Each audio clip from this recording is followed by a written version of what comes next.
शुरू कर रहे हैं बच्चों। सेल के बारे में आज बात करते हैं, पहले बात कर चुके हैं लेकिन इसको फिर से देख रहे हैं। सेल आपके पास दो प्रकार के होते हैं, एक होता है आइडियल सेल। आइडियल सेल वो होता है जिसका इंटरनल रेजिस्टेंस 0 होता है, और एक होता है नॉन आइडियल सेल।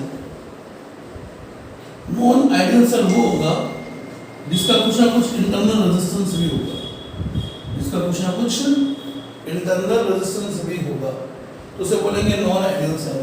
तो आइडियल सेल क्या है, नॉन आइडियल सेल क्या, आपको पता होना चाहिए। यहाँ पर दो डेफिनेशन आती है, हम दो डेफिनेशन को ध्यान से देखिएगा। पहले डेफिनेशन है इलेक्ट्रोमोटिव फोर्स,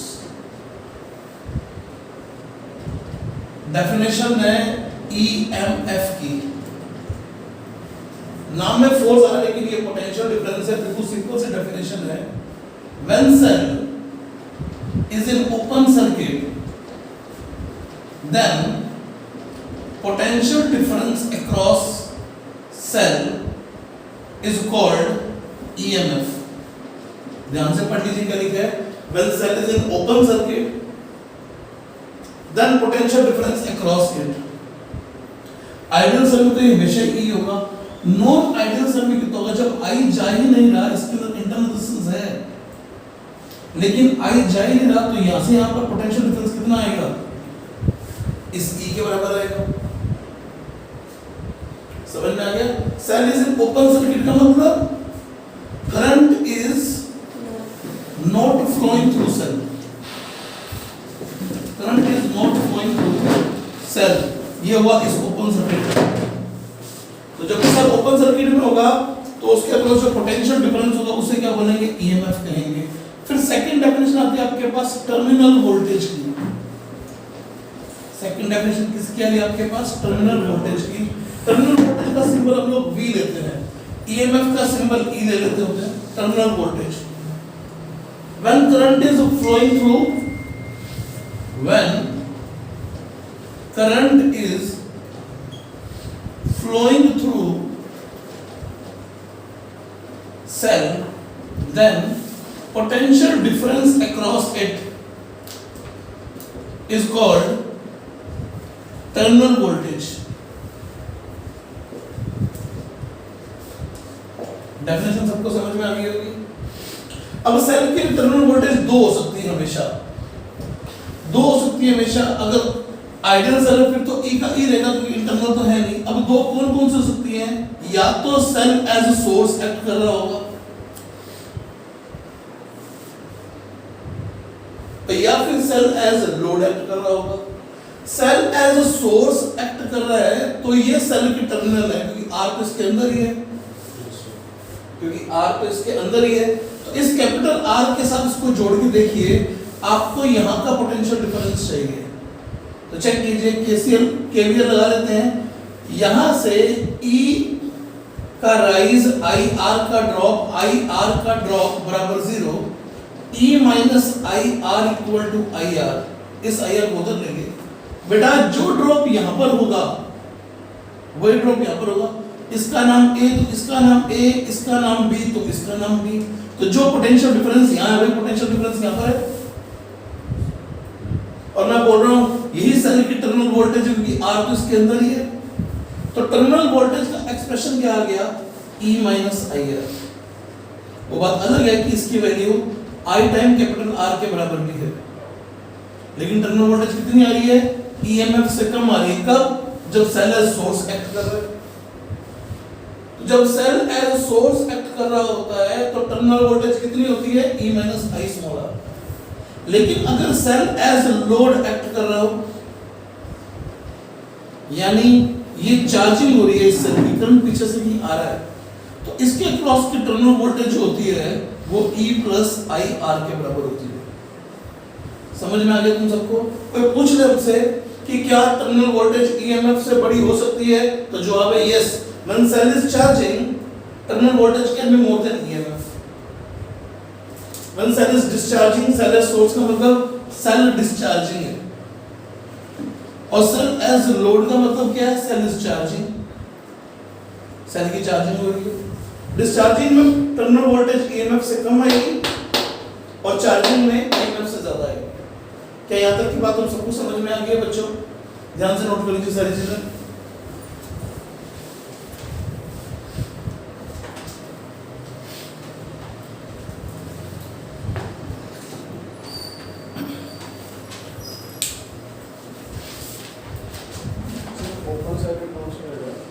ओपन सर्किट के साथ एरो का क्या लिख दिया है, current is not flowing through cell, जब सेल से करंट ना तो आ रहा है ना जा रहा है उसे ओपन सर्किट कहते हैं। और क्लोज सर्किट क्या होता है, जब करंट आ रहा हो या जा रहा हो, current is flowing through cell, उसे क्लोज सर्किट बोल देंगे।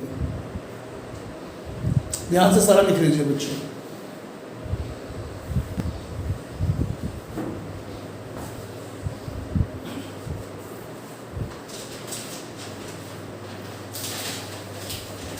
अब बात करेंगे कॉम्बिनेशन ऑफ सेल्स की, कॉम्बिनेशन ऑफ सेल्स की या ग्रुपिंग ऑफ सेल्स की।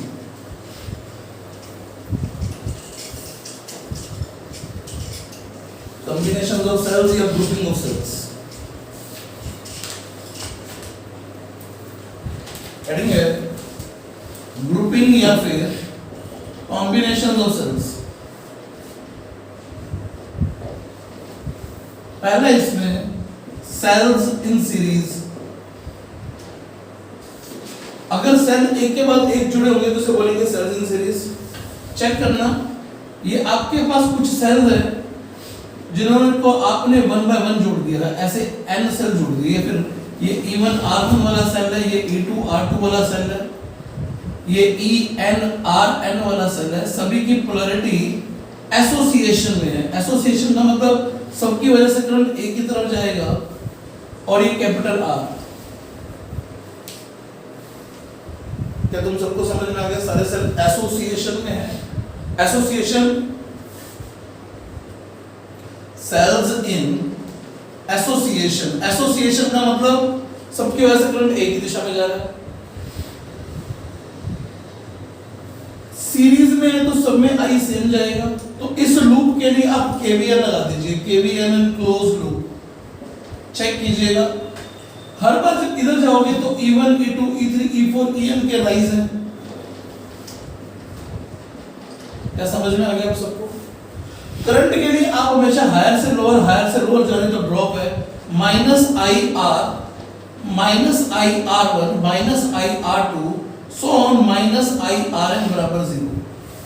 या I की वैल्यू साफ दिखाई दे रही है, सभी सेल सीरीज में एसोसिएट हो चुके हैं, और नेट रेजिस्टेंस जो सर्किट का बन रहा है, सभी इंटरनल का जोड़ प्लस एक्सटर्नल रेजिस्टेंस बन रहा है। आयन में जवाब दे दीजिए बच्चों। ये सारे सेल्स कैसे हैं? एसोसिएशन में। ये सारे सेल्स कैसे हैं? एसोसिएशन में है। इसमें से किसी भी सेल के अक्रॉस आप पोटेंशियल डिफरेंस लिखोगे तो टर्मिनल वोल्टेज आएगी, और टर्मिनल वोल्टेज क्या होती है? E माइनस IR होती है। क्या तुम्हें समझ में आ गई कि किसी भी सेल के अक्रॉस हम टर्मिनल वोल्टेज लिख सकते हो? सेल से करंट निकल रहा है या अंदर घुस रहा है, वो चेक कर लो। सेल से करंट निकल रहा है तो टर्मिनल वोल्टेज कितनी होती है? E minus IR। करंट घुस रहा हो तो टर्मिनल वोल्टेज कितनी होती है? E plus IR। क्या तुम्हें ये बात समझ में आ गई?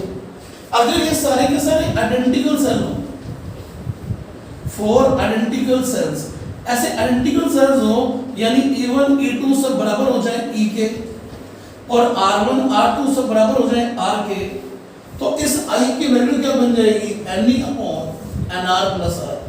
आया ना? जवाब दे दीजिए बच्चों। सबको बात समझ में आ गई है? इस क्वेश्चन को देखिएगा ध्यान से, आपको ये सर्किट डायग्राम गिवन है,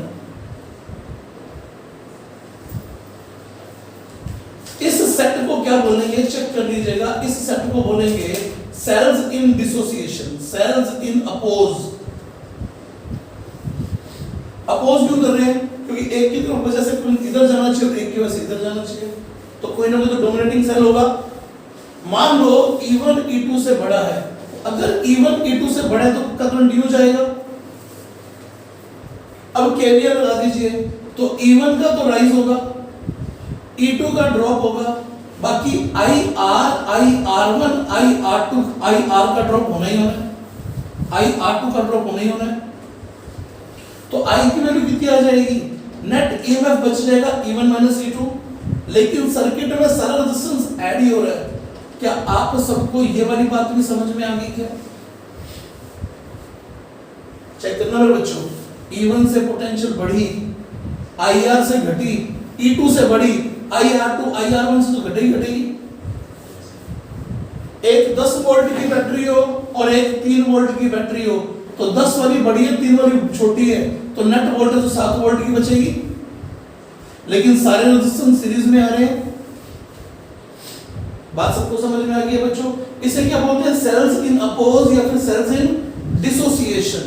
क्या तुम सबको ये बात समझ में आ गई? सेल्स इन अपोज या फिर सेल्स इन डिसोसिएशन का क्या मतलब होता है?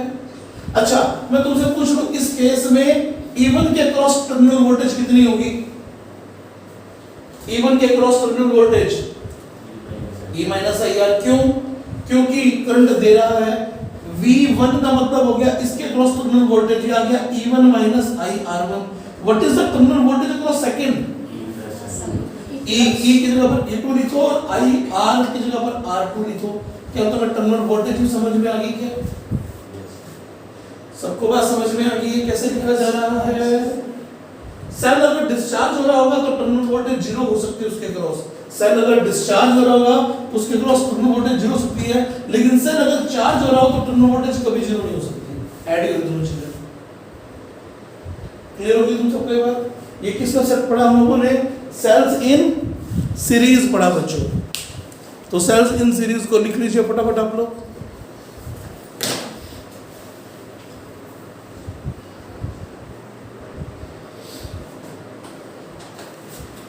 ग्रुपिंग ऑफ सेल्स में ये था सेल्स इन सीरीज। अब लेंगे cells in parallel.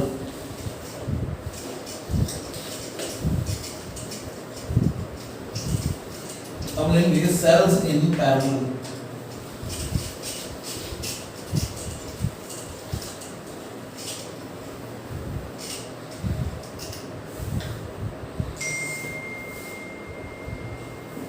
Cells in parallel का मतलब सिंपल सी बात होगी कि आपके पास कुछ सेल्स हैं जिनमें उन सब के टर्मिनल एक एक कॉमन जगह पे आ रहे हैं। ये पहला सेल, ये दूसरा सेल, ये nवां सेल, nth रो है, ये फर्स्ट रो, सेकंड रो और ये nth रो है। ऐसे n सेल्स जोड़ रखे हैं। n के n सेल्स जो है वो आइडेंटिकल है। ये एक्सटर्नल रेजिस्टेंस R। तुम सबको बात समझ में आ गई होगी। तो इसमें E इफेक्टिव क्या होगा वो चेक कीजिए। पिछले क्वेश्चन में E इफेक्टिव सभी के एडिशन से आया था, या अगर अपोज में तो सब्ट्रैक्शन भी किया था हम लोगों ने। इसमें E इफेक्टिव अगर ये सारे के सारे आइडेंटिकल सेल हैं तो EMF इसका E का E रहेगा।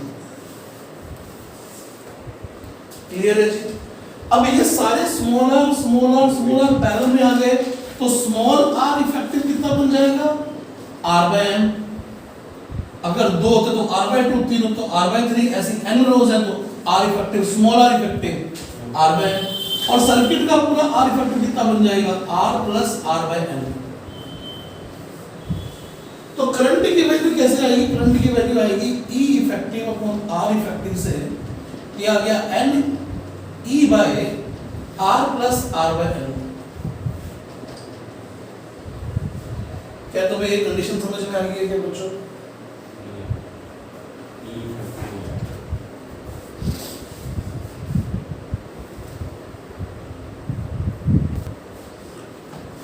ध्यान दीजिए, क्या ये सारे आइडेंटिकल सेल्स हैं?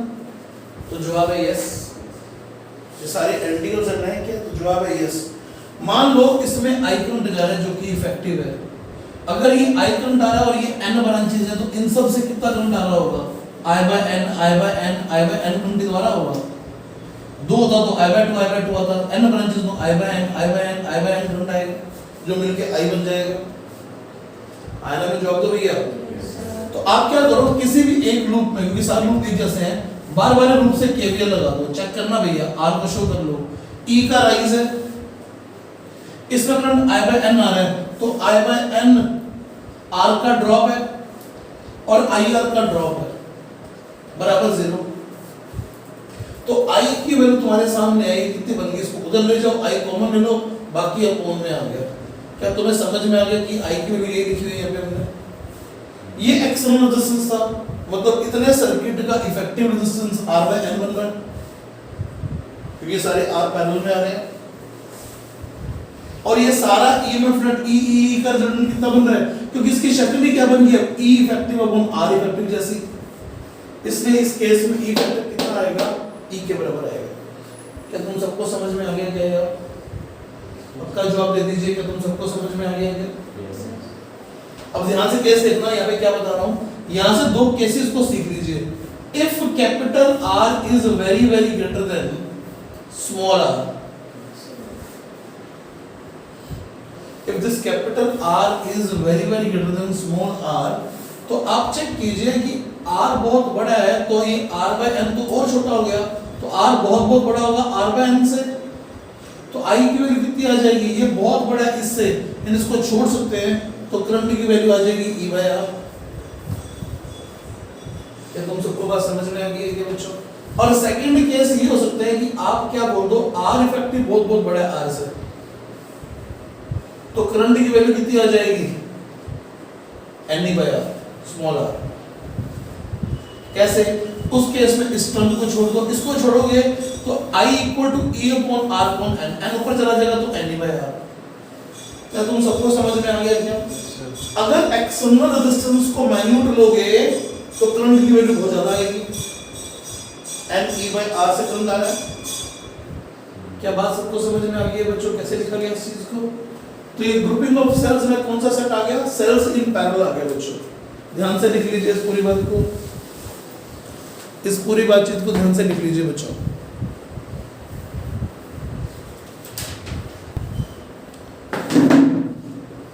लिख लीजिए next heading, mixed combination of cells.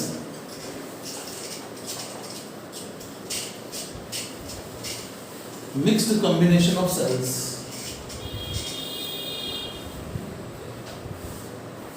आपको टोटल n सेल्स दे रखे हैं आइडेंटिकल विद EMF E रेट और इंटरनल रेजिस्टेंस R। आपको जोड़ना कैसे है, आपको सीरीज और पैरेलल की मिक्स्ड ग्रुपिंग करनी है।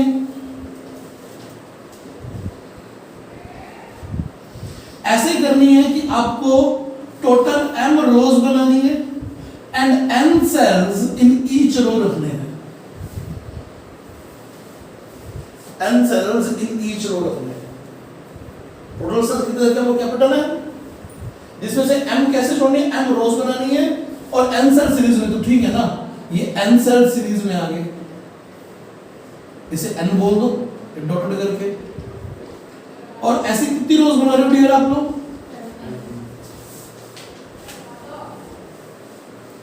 क्या समझ में आ गया? ये mth रो आगे इसको डॉट डॉट कर देते हैं कि हाँ जी ये mth रो है जी, सॉरी डॉट डॉट शो कर दिया हमने इसको, और ये सेट हमारे पास बन गया जी। इसमें कितने सेल हैं आइडेंटिकल वाले, n, और ऐसी रोज कितनी होगी, m रोज होगी है। तो आप खुद बताइए इस सीरीज का इफेक्टिव कितना आएगा, इस सीरीज का इफेक्टिव कितना आएगा। ई सीरीज में एसोसिएशन में NE और NE का पैरेलल फिर NE। अभी पूरा ना, अगर आइडेंटिकल सेल पैरेलल में हो तो एक के बराबर EMF होते हैं इफेक्टिव। क्या सर्किट का E इफेक्टिव आप सबको समझ में आ गया क्या? यस बड़ा एक डल रिस्पॉन्स है यार भाई सर। क्या दिखाई दे रहा है ये E सेल सीरीज में और N सेल सीरीज में और एसोसिएशन में हर किसी का EMF E है। सीरीज में एसोसिएशन में net EMF E1 plus E2 plus E3 plus EN बताया था अभी। तो यहाँ पर E इफेक्टिव कितना आएगा, NE। अब NE का पैरेलल क्या बनेगा, NE। इस पूरे सर्किट का R इफेक्टिव बताइए बच्चों, बताएंगे तो आगे बढ़ेंगे वरना नहीं बढ़ेंगे। इस पूरे का इंटरनल का इफेक्टिव NR by M, बिल्कुल सही है। R NR, ये भी NR, ये भी NR, ये भी NR, ऐसे MR, NR by M। Circuit का R effective NR by M plus capital R। तो I की वैल्यू कितनी आ गई, I की वैल्यू आ गई NE by R इफेक्टिव में NR by M plus capital R। आयना में जवाब दे दीजिए बच्चों। पक्का जवाब दे दीजिए, तुम सबको समझ में आ जानी चाहिए चीज। क्लियर है ये सबको? ध्यान से देख लीजिए, ये आई की वैल्यू आ गई है, और सॉल्व करना चाहिए तो सॉल्व हो सकता है, कोई बड़ी बात नहीं है। आई की वैल्यू याद रखिए, ये वाली आती है। एक स्टेटमेंट लिख रहा हूं, for maximum value of I R effective internal should be R external, यानी N R by M should be equal to capital R. Keep in mind, I की मैक्सिमम वैल्यू के लिए नेट इंटरनल और net external में ये relation याद रख लीजिएगा।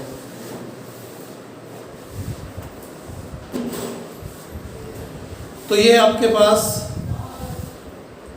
ग्रुपिंग ऑफ सेल्स, जिसमें आपने सीरीज पढ़ लिया, पैरेलल पढ़ लिया और मिक्स कॉम्बिनेशन पढ़ लिया। अगर बाय चांस पैरेलल के सेट के अंदर, मिक्स सेट के अंदर ईएमएफ सेम नहीं हो, E1 E2 E3 ऐसी शक्लें आ जाएं, तो आपको सिंपली क्वेश्चन में सॉल्व करना होगा, केसीएल केवीएल लगा के सॉल्व करना होगा और सर्किट सॉल्व हो जाएगा करेगा बच्चों। ठीक है, नेक्स्ट हेडिंग ले रहे हैं हम लोग, और हमारी नेक्स्ट हेडिंग है पोटेंशियोमीटर। आराम से ध्यान से समझिएगा इस टॉपिक को। इसके दो प्रैक्टिकल्स हैं जो आप लोगों ने अपने अपने स्कूल से करने हैं, जो बोर्ड एग्जाम में आते हैं। इस पूरे चैप्टर से टोटल 4 एक्सपेरिमेंट्स हैं। पहला था, आपको याद होगा जो बताया था, verification of Ohm's law. Second है मीटर ब्रिज से अननोन रेजिस्टेंस निकालना, और 2 एक्सपेरिमेंट है पोटेंशियोमीटर के। टॉपिक का नाम है पोटेंशियोमीटर। ढंग से सीखना भैया, बहुत ही ढंग से सीखना। पोटेंशियोमीटर एक अरेंजमेंट है to find potential difference across any element. Potential difference किसी भी एलिमेंट के अक्रॉस निकाल सकते हैं पोटेंशियोमीटर से। वो एलिमेंट कोई कैपेसिटर हो सकता है, कोई रेजिस्टर हो सकता है, कोई सेल खुद हो सकता है। तो potential difference across any element potentiometer निकाल सकता है। पोटेंशियल डिफरेंस निकालने के लिए तो वोल्टमीटर का भी यूज करते हैं, लेकिन देखिए ध्यान से, एक रेजिस्टर है आर, इसमें आई करंट जा रहा है, तो यहाँ का पोटेंशियल डिफरेंस आई आर है। इसको मेजर करने के लिए अगर आप वोल्टमीटर जोड़ देंगे तो कुछ करंट ये कंज्यूम कर लेगा, कुछ करंट ये कंज्यूम कर लेगा, तो एक्चुअली कितना पड़ेगा, I minus I dash R. हालांकि इसका रेजिस्टेंस आइडियली इनफाइनाइट बोला जाता है, आइडियली इनफाइनाइट बोला जाता है, तो I डैश नियर टू 0 होता है, बट 0 नहीं होता, तो ये पड़ा जाता है I minus I dash R. लेकिन जो पोटेंशियोमीटर होता है, वो पोटेंशियोमीटर जोड़ना तो इसी तरीके से है, लेकिन ये सर्किट के करंट को कंज्यूम नहीं करता रीडिंग देने के लिए, यानी ये आइडियल वोल्टमीटर की तरह बिहेव करता है। ये पूरा का पूरा पोटेंशियल डिफरेंस एग्जैक्टली पढ़ देगा IR, यानी ये क्या चीज है, ये एक आइडियल वोल्टमीटर है, ये एक आइडियल वोल्टमीटर है। तो तुम सबको ये बात समझ में आ गई है। Potentiometer is a arrangement to find potential difference across any element, and why it is used, इसको यूज किया था because it is ideal voltmeter. Voltmeter कुछ करंट को यूज कर लेता है तो एग्जैक्ट रीडिंग नहीं दे पाता, एग्जैक्ट रीडिंग देने के लिए क्या करेंगे आप लोग, पोटेंशियोमीटर का यूज करेंगे। क्लियर है बच्चों, आप सबको बात तो छोटी सी समझाइए। पोटेंशियोमीटर की बनावट कैसी होती है, लकड़ी का फ्रेम होगा, लगभग 1.25 मीटर के आसपास लकड़ी का फ्रेम है। इसके ऊपर एक वायर लगी हुई है कांस्टेंटन या मैग्नीन की, जो घूम घूम के यूं आ रही है बच्चों। ऐसे इसके टर्न्स होते हैं, यहाँ पर एक नट के चारों तरफ से घूम के ही आ गई, फिर यहाँ से घूम के यूं चलेगी, फिर यूं आ गई, ऐसे टर्न्स होते हैं। 1 2 3 4 5 6 7, ये 8, ये 9 और ये 10। तो ये 10 मीटर लंबी तार है। सीधा क्यों नहीं बनाया गया इसको, सीधा बनाओगे तो 10 मीटर लंबा आपको एक लकड़ी का फट्टा चाहिए, और रीडिंग लेने के लिए आपको 10 मीटर तक चलना भी पड़ेगा। फिर 10 मीटर का एक स्केल भी चाहिए होगा। यहाँ पर ये 1 मीटर स्केल लगा हुआ है, जिसमें 0 से 100 इधर भी लिखा हुआ है और 0 से 100 इधर भी लिखा हुआ है। ऊपर 0 से 100, नीचे 0 से 100, किसी एक तरफ से चले जाओ, इधर 0 से 100 तो उधर भी 0 से 100 लिखा मिल जाएगा। सपोज आपको लेंथ यहां से नापनी है, लेंथ यहां से नापनी है और ऑड नंबर की वायर पर नापनी है, तो यहां तक की लेंथ नापनी हो, यहां तक की लेंथ नापनी हो, यहां तक की लेंथ नापनी हो तो इस स्केल से नाप लेंगे, यहां तक की नापनी हो तो 100 सेंटीमीटर 2 सेंटीमीटर तो होंगे, बाकी सेंटीमीटर इधर से नाप लेंगे। लेकिन इवन नंबर की तार पे नापना हो तो 100 तो ये हो गया, बाकी लेंथ यहां नापनी है यूं, तो ये 0 से ज्यादा का स्केल यूं मेजर कर लेंगे। क्या दोनों तरफ के स्केल क्यों दे रखे, तुम्हें समझ में आ गई क्या बच्चे? इनको नाम दे रखा है एबी, ये पोटेंशियोमीटर की बनावट आ गई है। अब इसका सर्किट डायग्राम पढ़ेंगे, लेकिन इसकी बनावट कैसी है क्या आप सबको समझ में आ गई बात? ठीक है जी। प्रिंसिपल क्या है इसका? सिंपल सा प्रिंसिपल है, प्रिंसिपल ऑफ पोटेंशियोमीटर। बोर्ड पे ध्यान देना भैया। प्रिंसिपल ऑफ पोटेंशियोमीटर बिल्कुल इजी सा है, वो ये है potential difference across, according to principle लिख रहे हैं, potential difference across any conductor is proportional to length of conductor। क्या बोल रहे हैं? potential difference L के proportional, length of conductor के proportional है। तो यहां से आ जाएगा V बराबर XL। X को क्या बोल देंगे? X को बोलेंगे E by L। What it is now? इसका यूनिट दिखाई दे रहा है वोल्ट पर मीटर या वोल्ट पर सेंटीमीटर। इसे वोल्ट पर मीटर या वोल्ट पर सेंटीमीटर लेते हैं, ऐसा यूनिट लिखोगे तो वोल्ट पर मीटर में आ जाएगा। कई बार वोल्ट पर सेंटीमीटर में दिया होता है, कन्वर्ट कर दिया करना। डेफिनेशन क्या है? X का नाम है पोटेंशियल ग्रेडियंट। नाम क्या भाई साहब? Potential gradient. डेफिनेशन क्या है? Potential drop on unit length of potentiometer wire या यूनिट लेंथ ऑफ कंडक्टर लिखो। Potential difference on unit length of conductor. ये जो लिखा हुआ है, अगर तुम सब लोग ध्यान से देखो तो ये कमबख्त ओम्स लॉ ही है, V equal to I R. बस आई आर में आर का पंगा खोल के ये लिख दिया भाई ने, तो ये V किसके प्रोपोर्शनल हो गया? L के प्रोपोर्शनल अपने आप ही हो गया भाई साहब। अरे हाँ ना, जवाब दो भैया। अब मैं तुम्हें क्या दूं? तुम्हारे पास ये वाली 10 मीटर लंबी तार है, 10 मीटर लंबी तार के साथ तुमने एक बैटरी जोड़ दी, इसका इंटरनल जीरो बोल दूं।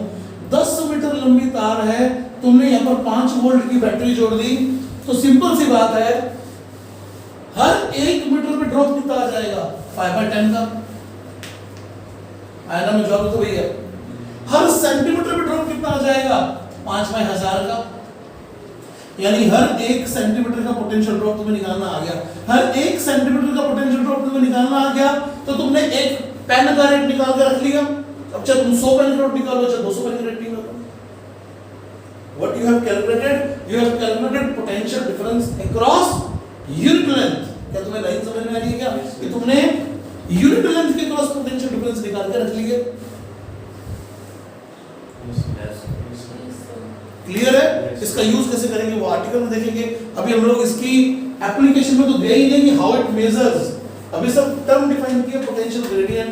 पोटेंशियल ग्रेडियंट छोटी होनी चाहिए, इससे इसकी सेंसिटिविटी बढ़ती है। आप मुझे बताना, आपके पास एक स्केल है, ऑर्डिनरी स्केल है, जो डेसिमल के बाद 0.1 सेंटीमीटर तक या 1 मिलीमीटर तक मेजर कर सकते हैं, लेकिन आपके पास एक स्केल है जो डेसिमल के बाद 2 डिजिट तक पढ़ सकते हैं। कौन सा स्केल अच्छा है एक्यूरेसी के लिए? जो डेसिमल के बाद 2 डिजिट पढ़ पाए, जैसे 24.22 सेंटीमीटर। 24.2 सेंटीमीटर की एक्यूरेसी की बात अलग होगी, 24.22 की एक्यूरेसी बढ़ गई है, 24.2223 की एक्यूरेसी और ज्यादा बढ़ गई है। यानी जितना माइन्यूट डिवीजन होगा उतनी एक्यूरेसी से ज्यादा पढ़ पाएंगे। तो आप याद रखिए, अगर इसकी और एक्यूरेसी बढ़ानी है और अच्छे से पोटेंशियल डिफरेंसेस पढ़ने हैं, तो x की वैल्यू क्या होनी चाहिए? लो होनी चाहिए। x जितना कम होगा, ये वोल्टेजेस मेजर करने के लिए उतना ही सेंसिटिव होगा, उतना ही आसानी से मेजर कर पाएगा माइन्यूट से माइन्यूट वोल्टेजेस को भी। क्या तुम सबको लाइन समझ में आई क्या? वोल्टेज सेंसिटिविटी ऑफ पोटेंशियोमीटर का मतलब x should be small so that minute voltages also can be measured using potentiometer। क्या इसका प्रिंसिपल क्या है वो समझ में आ गया? V proportional to length of conductor। कैसे यूज करना है? वो भी अगले आर्टिकल में देख रहे हैं। यहां तक की बातें नोट कीजिए बच्चों।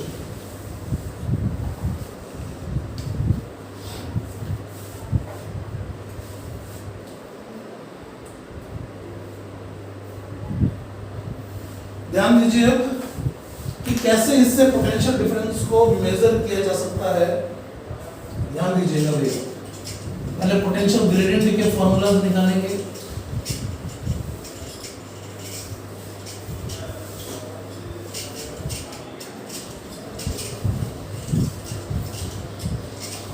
Okay, watch it now, very easy thing. मान लीजिए आपके पास एक पोटेंशियोमीटर की वायर है AB, उस घूमती तार को स्ट्रेट दिखा दिया गया। इसका रेजिस्टेंस R है, लेंथ L है, रेजिस्टिविटी ρ है, क्रॉस सेक्शन एरिया A है। इसका resistance R, length L, resistivity ρ, cross section area A है। इसे आपने एक बैटरी से जोड़ दिए, प्राइमरी बैटरी है EP, जिसका इंटरनल रेजिस्टेंस R है, और इसको एक रियोस्टेट से कनेक्ट कर दिया। ये वाला सर्किट जो होता है इसका प्राइमरी सर्किट कहलाता है। कौन सा सर्किट कहलाता है बच्चों? ये पोटेंशियोमीटर की वायर है, भूल मत जाना इतनी। तो इस ब्रांच में करंट कितना आ गया? इस ब्रांच में करंट आ गया E/R plus RH plus small r। तीन तो रेजिस्टर है, एक ये वाला और ये वाला। अब हम सबको ये बात समझ में आ गई है। अभी पोटेंशियल डिफरेंस मेजर नहीं कर रहे हैं, अभी इसका पोटेंशियल ग्रेडियंट निकाल के दिखा रहा हूं। इसके यूनिट लेंथ पे कितना ड्रॉप हो रहा है वो चेक कर रहे हैं। अब क्या लिख रहे हैं? Potential drop at the wire of potentiometer, potential drop across potentiometer wire कितना आ जाएगा? IR। तो ये VAB की वैल्यू कितनी आ गई? I का मतलब E/R plus RH plus small r into R। क्या VAB तुम्हें समझ में आ गया? पोटेंशियल ग्रेडियंट की डेफिनेशन होती है potential difference per unit length. तो तुम मुझे सोच के बताना, क्या तुम्हें VAB बाय L लिखा तो ये R बाय L, क्या पोटेंशियल ग्रेडियंट समझ में आ गया तुम्हें वोल्ट पर मीटर में? क्या आया ना? जवाब दे दीजिए बच्चों। और R equal to ρ L by area भी होता है। तो this R by L can be replaced by ρ by area. तो x का एक्सप्रेशन आपके पास E/R plus RH plus small r time ρ by area हो सकता है। हाँ ना, मैं जवाब दे दी हो जाती। क्या तुम्हें ये डिफरेंट एक्सप्रेशन समझ में आ गए? ये x की वैल्यूज निकालने के तुम्हें तरीके बताए हैं कि x ऐसे निकाला जा सकता है। x की डेफिनेशन बोल दो।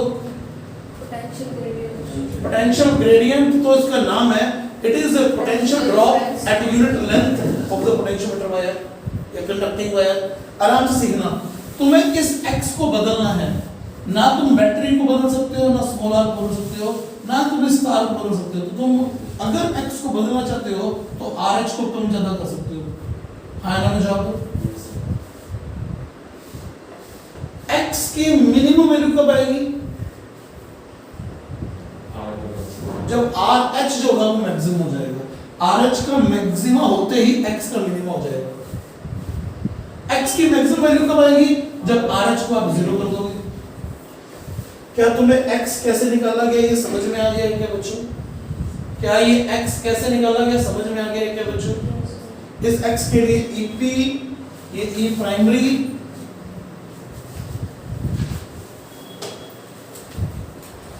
इंटरनल रेजिस्टेंस RH सारे मान पता होने चाहिए, तो आप x निकाल पाएंगे। अब ध्यान दीजिए, मान लीजिए ये वो अननोन वोल्टेज है जो तुम्हें मेजर करनी है। ये अननोन वोल्टेज है जो तुम्हें मेजर करनी है। अननोन वोल्टेज है जो तुम्हें मेजर करनी है। तो जिस वोल्टेज को मेजर करना है उस वोल्टेज का हायर इस पोटेंशियोमीटर के हायर से जोड़ दो, लोअर को गैल्वेनोमीटर से जोड़ दो, उसको एक जॉकी से जोड़ दो।